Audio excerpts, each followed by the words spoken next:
আমি এখন আছি গঙ্গাসাগরে। তা গঙ্গাসাগরে আমি কি করে আসলাম, কোথা দিয়ে আসলাম এবং কোথায় থাকলাম তার বিস্তারিত তথ্য থাকবে আমার এই ভিডিওতে। এই ক্রুজে করে গঙ্গাসাগরে কিভাবে আসবেন তা এই ভিডিও থেকে জেনে নিন। এখন ঘড়িতে সময় সকাল 6:33।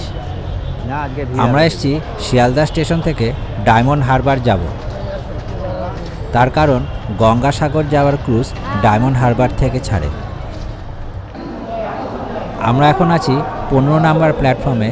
এখানে ডায়মন্ড হারবার লোকাল দিয়ে দিয়েছে। শিয়ালদা থেকে ডায়মন্ড হারবার পৌঁছাতে 1.5 ঘন্টার মতো সময় লাগে। ডায়মন্ড হারবারে ক্রুজের রিপোর্টিং টাইম 9টা, তাই মোটামুটি 9টার আগে ডায়মন্ড হারবারে পৌঁছাতেই হবে ক্রুজ ধরার জন্য। আমি এখানে শিয়ালদা থেকে ডায়মন্ড হারবারে ট্রেনের লিস্ট দিয়ে দিয়েছি আপনাদের সুবিধার জন্য। যেখানে হাইলাইট করা আছে ওই ট্রেনগুলো ধরলে আপনাদের ক্রুজ ধরতে সুবিধা হবে। আমাদের 6:55 ডায়মন্ড হারবার লোকাল দাঁড়িয়ে আছে এবং আমরা এটাতে উঠে গেছি। শিয়ালদা থেকে ডায়মন্ড হারবারের যে ট্রেনটি থাকে সেই ট্রেনটি মোটামুটি ফাঁকাই থাকে, সিট পেতে কোনো অসুবিধা হয় না। এই প্রসঙ্গে বলে রাখি, শিয়ালদা থেকে নামখানা লোকাল অনেক ভিড় থাকে। আপনারা যারা শিয়ালদা থেকে নামখানা যাবেন তারা হোয়ার ইজ মাই ট্রেনে সার্চ করবেন শিয়ালদা থেকে লক্ষ্মীকান্তপুর লোকাল। তার কারণ হোয়ার ইজ মাই ট্রেনে শিয়ালদা থেকে নামখানা লোকাল দুটো দেখাবে এবং লক্ষ্মীকান্তপুর লোকাল সার্চ করলে অনেকগুলো দেখাবে। আর লক্ষ্মীকান্তপুর থেকেই ট্রেনগুলো পরে নামখানায় যায়। আমাদের এই ডায়মন্ড হারবার লোকাল একদম রাইট টাইমে আমাদের ডায়মন্ড হারবারে পৌঁছে দিয়েছে।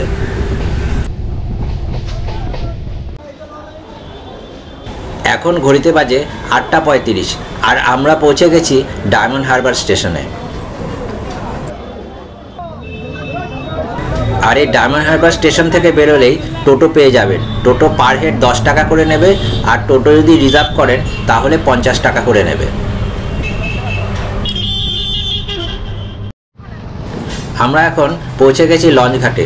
টোটো করে আসতে সময় লেগেছে 10 মিনিটের মতো। স্টেশন থেকে এই জায়গাটায় হেঁটেও আসা যায়, তবে লাগেজ থাকলে টোটো করে নেওয়াটাই বেটার। আমাদের রিপোর্টিং টাইম 9টায়। এখনও ক্রুজে কেউ আসেনি, তাই আমরা বাইরে ওয়েট করছি। আমরা গিয়েই দেখলাম ক্রুজ জেটিতে দাঁড়িয়ে আছে। দারুণ সুন্দর লাগছে এখান থেকে ক্রুজটিকে। 9টার সময় রিপোর্টিং করে আমরা ক্রুজের দিকে যাত্রা শুরু করলাম। ক্রুজের টিকিট ভেরিফিকেশনের জন্য দুইভাবে দেখানো যায়। একভাবে হচ্ছে যদি প্রিন্ট আউট করে নিয়ে আসেন তাহলে সেটা দেখানো যায়, অথবা যদি মোবাইলে থাকে তাহলে সেইভাবেও ভেরিফিকেশন হয়ে যায়।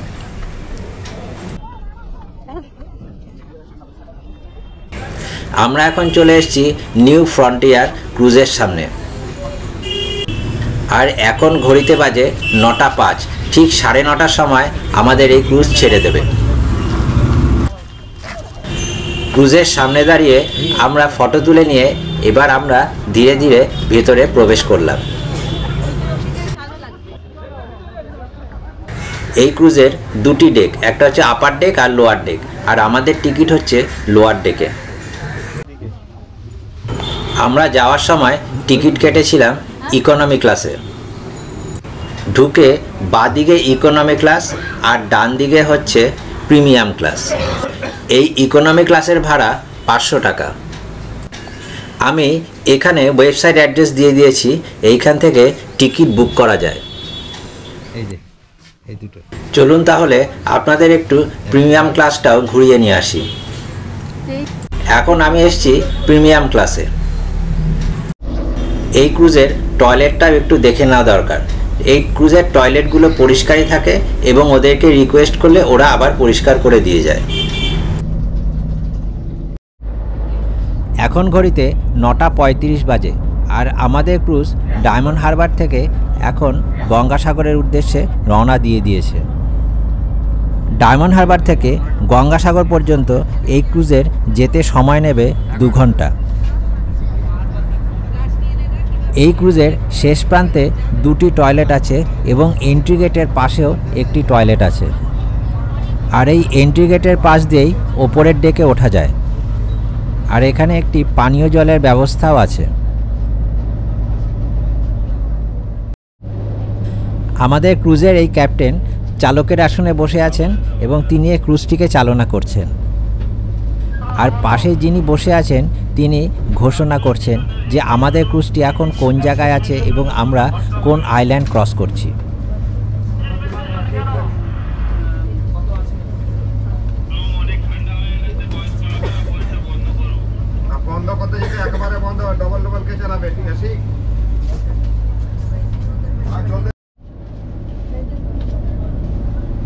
ডায়মন্ড হারবার থেকে কচুবেড়িয়ার দূরত্ব 40 কিলোমিটার, আর এই ক্রুজের সময় নেয় 2 ঘন্টার মতো।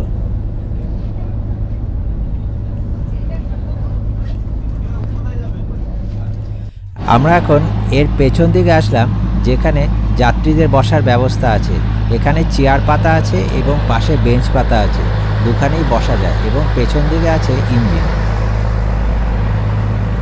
নিচে বসে থাকতে থাকতে বোর হয়ে গেলে 10 মিনিটের জন্য ওপরে এসে এখানে বসা যেতেই পারে এবং এখান থেকে ভিউটা দুর্দান্ত, প্রায় 360 ডিগ্রি এখান থেকে ভিউ পাওয়া যায়।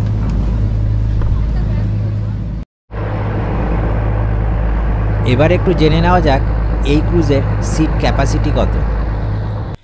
এই ক্রুজের সিট ক্যাপাসিটি 149 জন, অর্থাৎ আপনি যদি অনলাইনে টিকিট কাটেন তাহলে 149 অবধি টিকিট কাটা যাবে। এই ক্রুজে ক্যান্সেলেশনের কোনো ব্যবস্থা নেই।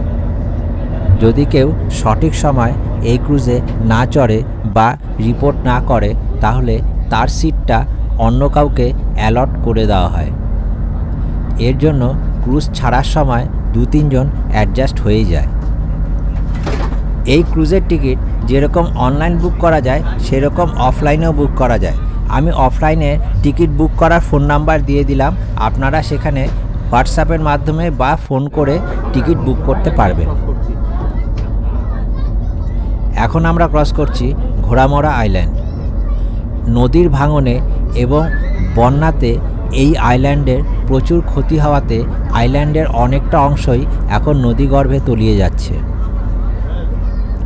এই আইল্যান্ডের অবস্থা এতটাই খারাপ যে মাঝে মাঝেই এই আইল্যান্ডের আশেপাশে নানা জায়গায় চড়া জেগে উঠছে। এই আইল্যান্ডের আশেপাশে চড়া জেগে ওঠার জন্য আইল্যান্ডের পাশ দিয়ে বড় বোট বা স্টিমারের যাওয়া খুবই বিপজ্জনক।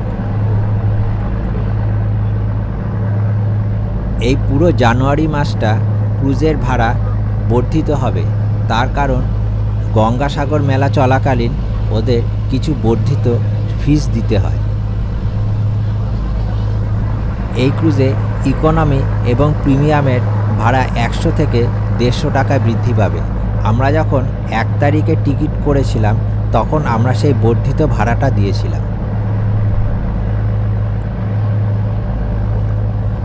আমাদের সামনে এখন সাগরদ্বীপ। আমরা সাগরদ্বীপের কাছাকাছি চলে এসেছি এবং একটু পরেই আমরা কচুবেড়িয়া ঘাটে যাব।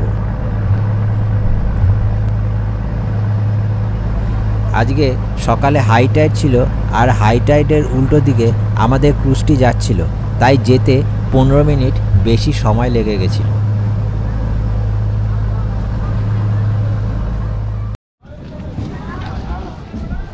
আমাদের জাহাজটি এখন এসে দাঁড়িয়েছে কচুবেড়িয়ায় লট নাম্বার 8 জেটিতে। এই লট নাম্বার 8 খুব ব্যস্ত জেটি হওয়ার জন্য এখানে খুব কম সময়ের জন্যই এই জাহাজটি দাঁড়ায়।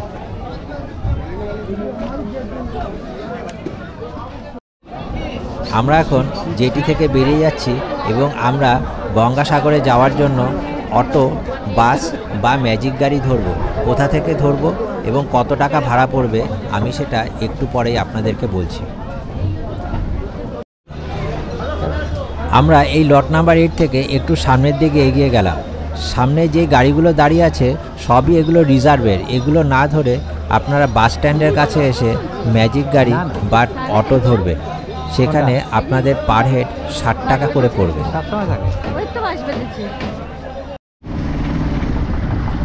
আমরা এখানে ম্যাজিক গাড়ি বুক করেছি এবং এই ম্যাজিক গাড়িতে 60 টাকা করে পার হেড টিকিট পড়ে। আমরা 3 জনের জন্য 5টা টিকিট বুক করেছি, কারণ একটু কমফোর্টেবলভাবে যাব বলে। আমরা এখন পৌঁছে গেছি গঙ্গাসাগরে, আর আমাদের সামনেই আছে গঙ্গাসাগর বাস স্ট্যান্ড।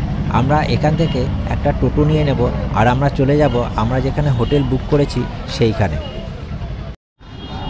আর এই গঙ্গাসাগরের বাস স্ট্যান্ডের পাশেই আছে স্বর্গ আশ্রম। এই স্বর্গ আশ্রম খুবই পরিষ্কার পরিচ্ছন্ন এবং এখানে থাকার জন্য ব্যবস্থা খুবই ভালো। আমাদের ঘর বুক করা আছে দেব গেস্ট হাউসে। এই দেব গেস্ট হাউস হচ্ছে ভারত সেবাশ্রম ক্রস করেই দেব গেস্ট হাউস। সিজন অনুযায়ী এইখানের ঘর ভাড়া আপ ডাউন করে। এর ঘর ভাড়া 1000 টাকা, 1500 টাকা থেকে শুরু করে 3000 টাকা, 4000 টাকা এবং 7000 টাকাও হয়। এই দেব গেস্ট হাউস খুবই পরিষ্কার পরিচ্ছন্ন এবং এখানে থাকার পক্ষে খুবই ভালো। বাথরুমও যথেষ্ট পরিষ্কার এবং বাথরুমে গিজার এবং কমোড আছে। এখানে 3 জন খুব ভালোভাবেই থেকে যাওয়া যায় এবং আমাদের থেকে এর ভাড়া নিয়েছিল 3000 টাকা। আমাদের পরবর্তী ভিডিওতে থাকছে সাইট সিন এবং মন্দির সম্পর্কে অনেক তথ্য, তাই আমাদের সাথে থাকবেন, দেখতে থাকবেন ঘর থেকে বেরিয়ে।